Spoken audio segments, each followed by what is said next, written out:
let's talk packaging at Pinchetta. So, back in the day, you got your little item and it was wrapped up in a burlap sack and maybe had some twine on it and da-da-da, that was it. And unboxing was not a thing. But now, with social media, like what you're watching, unboxing has become a thing. And manufacturers kind of think about that. But let's not put lipstick on a pig. And let's not waste the money of the consumer in the packaging. So make sure it has some value. For example, hard cases in the firearms industry are kind of cool because you have to transport your firearm over to the range and back and that kind of stuff. However, if you've got something this size, which is really nice and costs $2,000, so Poikilo wants to make sure you feel like you got some value. However, you could actually fit this in the lid. I would appreciate if this manufacturer said, hey, we're actually going to make it so that this becomes something that transports more of your items. So if you're going to give value to the consumer, don't make them think they spent a lot of money just for the packaging. Make it something that they're going to use, and that is a really nice thing. When they move over to their knives, this is actually, a little nicer, vacuum packed from the factory. Helps protect it in transport so the consumer knows, hey, this hasn't been merely fondled along the way. But gives you a polishing cloth so you can lay it out and actually clean. And some patches, because nowadays in the roof of your vehicle and around on your bag that you have, people love to put their little patches. It actually glows in the dark, so that's kind of cool.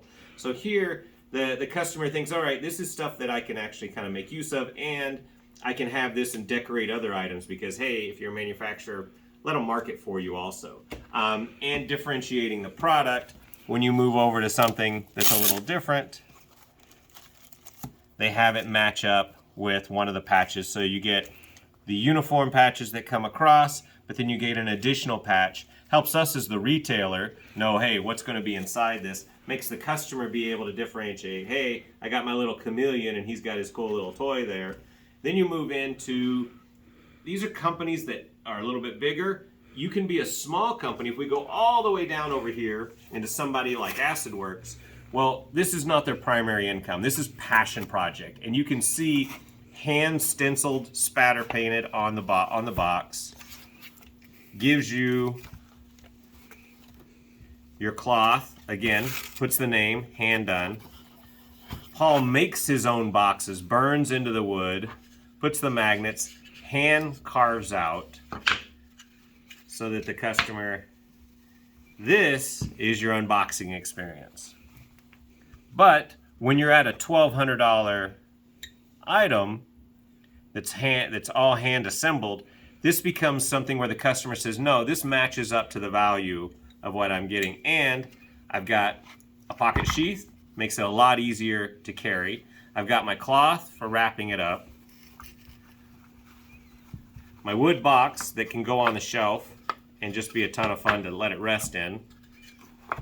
And only Paul gives you a soundtrack, a soundscape, okay, that comes with it that tells the story, gives you the oil, gives you stickers, and you notice smart, multiples, and one for me and one to pass on to a friend of mine. So if you're going to bother to give stickers to your customers, give them more than one so they can share the love. Keychain so that everybody knows as I'm driving my vehicle. And I don't even know what to call this guy, is a little poster cloth, a banner cloth. But again, this is solo entrepreneur, somebody who it's a passion product. So absolutely, we love to see this level of stuff in there. However, don't use the excuse of saying, well, I'm a bigger company, that doesn't scale. Well, it does, in a sense of jumping over to somebody like MachineWise, who started nice and simple, uses a laser on the card to give you your little certificate of authenticity, your birth certificate, your QC card, whatever you want to call it.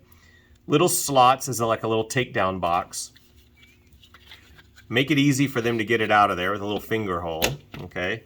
3D printed. Now you say, oh man, that doesn't scale. Again, they have like 4 3D printers, I think 5 now, that are buzzing along 24 hours a day. So actually, it does scale. And they can do design iteration, so you can actually transform and improve things along the way. As you can see, when they jumped, the next one was the Sonora, went round. instead of square like so many other companies, you still got your certificate of authenticity. You've got your info card, tells the customer, nice to meet you. Sticker, wish they'd put a couple in there so it could pass them on. Oil, give people value. A bit, because they make their own hardware, so they want to make sure you're not using some piece of crap little found it at the thrift store bit, so they give you one.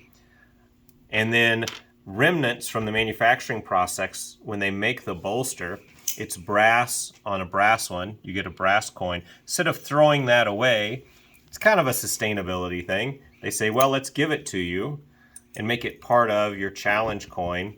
And then a further evolution that they did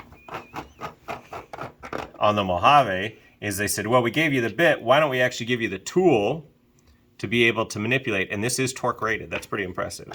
And now when you come out, now you actually get a stand, so you get your certificate of authenticity, your birth certificate, whatever you want to call it, but now it can rest on your desk, on your shelf, and be something that when you, even in the evening when you want to put it on, you're not just flopping it on the old nightstand, you get your knife oil. So if you're going to give the consumer something, give them value. Don't make them think that you're taking away from what you're selling to give them the packaging. Doesn't matter. And then even when you get big as a company, mid-size as you grow, what you don't want the customer to do is say, oh, nice, I got my Malibu and it's got my little sock in there so I can carry it in my pocket pouch to protect it. And it's a little cardboard box and it's my $300 Malibu button lock folder. And then, but I'm going to upgrade to the all titanium handled model with the mirror polished blade. Now again, if you're going to give them a claw, give them something they can use. Clean the fingerprints off of there. That Mike Erie ground, look at that thing. Fantastic little mother of pearl in the button. Just beautiful. However, do you notice you went from $300 to $1,000, so 3 times the value, 0 change in the packaging.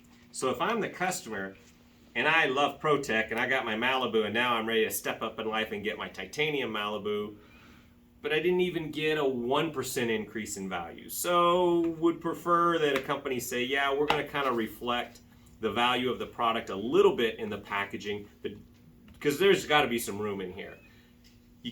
If you are in a country where stuff's cheap, be it labor or manufacturing, then of course it's easy to overwhelm your customer with stuff. So you can give them a case that'll hold multiples, pretty smart. Nice product, you know, something that they're going to say, no, well made, sounds really good, just, and yeah, they start giving you things like extra hardware, Band-Aids. You gotta love a company that gives you Band-Aids. Spare parts, knowing that you want the customer to use it, and the tool to be able to have the bits and the tool.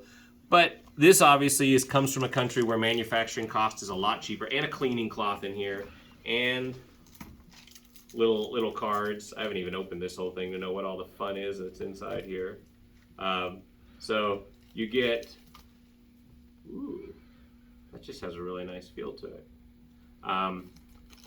And the cleaning cloth. So yeah, you're giving value, and obviously this customer doesn't say, well, how much am I paying for the product and how much am I paying for the packaging? Because it's understood it's made in a country where all that's a whole lot cheaper. However, you jump over to somewhere like Japan or Germany, and just because you're a giant company like Pilot doesn't mean you can't scale the packaging to the product. So if you're buying a $20 Metropolitan, $30 Metropolitan, you understand it's going to be pretty basic. And if you're going to the limited edition, hey, give me something where I can display it and I can show. Now, this is a $400 Vanishing Point versus a $30 Metropolitan or a $5 Varsity. $5 Varsity, you just get it. You don't get any packaging with it. But they still gave you something that says this is a little nicer, this is more, and it's functional in that this is the display for my Vanishing Point pen. I can take it out, I can use it, I can write with it, I can put it away, and I can have it be fun on the shelf. If you're Pelican out of Germany, you can say, okay, M200, it's $200-300 pen on there. This is the special edition that comes with the ink. So again, gives you a little bit of ability to display, reflects the fact that this is all nice and sparkly with the gold inside the blue ink is inside the blue package and the pen. So here the customer says, well, yeah, you're not wasting all my money, you know, with this thing, but you're giving me something that reflects the value of that being the special edition pen, all the way up to the top to where a German pen, I gotta be careful with this, a German pen gets sent to Japan, lives there for months. Now we should have something that reflects a little bit more of the value, your certificate. Again, hand done boxes, hand painted and lacquered. Because it's a hand painted pen with the abalone shell, powdered sterling silver, serial numbered, signed by the artist. But the packaging didn't go so crazy. It actually matches the ethos of a Japanese pen design on top of a German. So as you go through and you look at this, if you're the manufacturer, make the packaging match. If you're the customer, enjoy it, recognizing you don't want a company to take too much of your money for the packaging and not enough for the product. Either way, I want to hear you guys' thoughts. Do you like more? Do you like less? Do you wish it just came in a cardboard box? Do you wish it was like Spyderco where everything comes in the same thing, or Benchmade, everything comes in the same thing? Or do you enjoy the unboxing experience, and what do you do with all this stuff? We want to hear you guys' comments. We love it on the consignment side when you come back and you have all the papers and the packaging and all the stuff, but you had to put it somewhere. So we want to hear you guys' thoughts. What do you do with it all? What do you think? Pinchetta's thoughts on packaging. There you go.